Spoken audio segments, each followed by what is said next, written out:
ತಂದು ಬಿಟ್ರೆ ಗೊತ್ತು, ತನಗೂ ಜೀವನದಲ್ಲಿ ಹಾಗೆ ಆಗಬೇಕೆನ್ನುವ ಭಾವನೆಯಿಂದ ನೋಡಿದ ಅಂತ. ಮತ್ತು ಅದರ ಆಂತರ್ಯ ಏನಿತ್ತು ಗೊತ್ತಾ? ಕೃಷ್ಣ ಸಾಲ್ವ ಬಂದಿದ್ದಾನೆ, ಆಕ್ರಮಣ ಮಾಡ್ತಾ ಇದ್ದಾನೆ ಅಂತ ನಾರದರು ಸೂಚನೆ ಕೊಟ್ಟಿದ್ದಾರೆ. ಏನು ಮಾಡ್ತೀಯ ನೀನೀಗ? ನನ್ನ ಬಳಿಯಿಂದ ಎದ್ದುಕೊಂಡು ಹೋಗ್ತೀಯಾ? ಹೋಗಬೇಡ ಎನ್ನುವ ಧಾಟಿಯಲ್ಲಿ ಧರ್ಮರಾಜ ಕೃಷ್ಣನ ಮುಖವನ್ನು ನೋಡಿದ. ಇದ್ದಾರಲ್ಲ ಪ್ರದ್ಯುಮ್ನಾದಿಗಳಿದ್ದಾರಲ್ಲ ನಿನ್ನ ಬಳಿಯಲ್ಲಿ, ಅವರನ್ನು ಕಳಿಸಿಕೊಡು, ನೀನಂತೂ ಹೋಗತಕ್ಕದ್ದಲ್ಲ.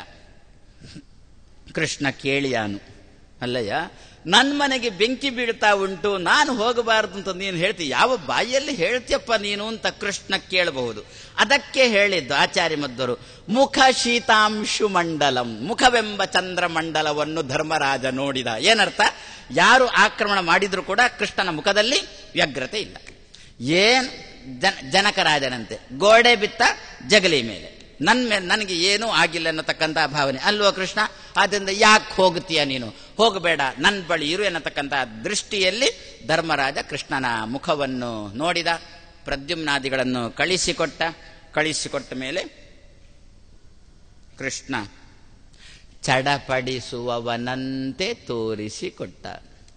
ಧರ್ಮರಾಜ, ಹೋಗಬೇಡುವ, ನಾನು ನನ್ನ ಸಂಸಾರ ಅಲ್ಲಿ ಉಂಟಲ್ಲಪ್ಪ, ಅವರ ಯೋಗಕ್ಷೇಮ ನೋಡಬೇಡುವ, ನಾನು ಹೋಗುತ್ತೇನೆ ಅಂತ ಕೃಷ್ಣ ಹೇಳಲಿಕ್ಕೆ ಶುರು ಮಾಡಿದ. ಯಾಕೆ? ವಿದುರ ಬರುವುದರೊಳಗೆ ಹೋಗಬೇಕು ಅಂತ ಕೃಷ್ಣನ ಆಸೆ. ವಿದುರ ಹೊರಟಿದ್ದಾನಲ್ಲಿ, ಹಸ್ತಿನಾವತಿಯಿಂದ ವಿದುರ ಇಂದ್ರಪ್ರಸ್ಥಕ್ಕೆ ಹೊರಟಿದ್ದಾನೆ. ಯಾಕೆ ಹೊರಟದ್ದು? ಕುರುಡ ಕಳಿಸಿಕೊಟ್ಟದ್ದು. ಯಾವುದಕ್ಕೋಸ್ಕರ? ಪಾಂಡವರನ್ನು ಪಗಡೆ ಆಟಕ್ಕೆ ಬರಬೇಕು ಅಂತ ಆಮಂತ್ರಿಸಲಿಕ್ಕೆ ವಿದುರನನ್ನು ಕಳಿಸಿಕೊಡಬೇಕು. ಬೇರೆ ಯಾರನ್ನು ಕಳಿಸಿಕೊಟ್ಟರೂ ಕೂಡ ಧರ್ಮರಾಜ ಬರೋ ಅಲ್ಲ, ಅದಕ್ಕೆ ವಿದುರನನ್ನು ಅಟ್ಟಿದ್ದು. ವಿದುರ ಮತ್ತೆ ಧರ್ಮರಾಜ ಒಂದು ನಾಣ್ಯದ ಎರಡು ಮುಖ ಅಲ್ಲ, ಎರಡು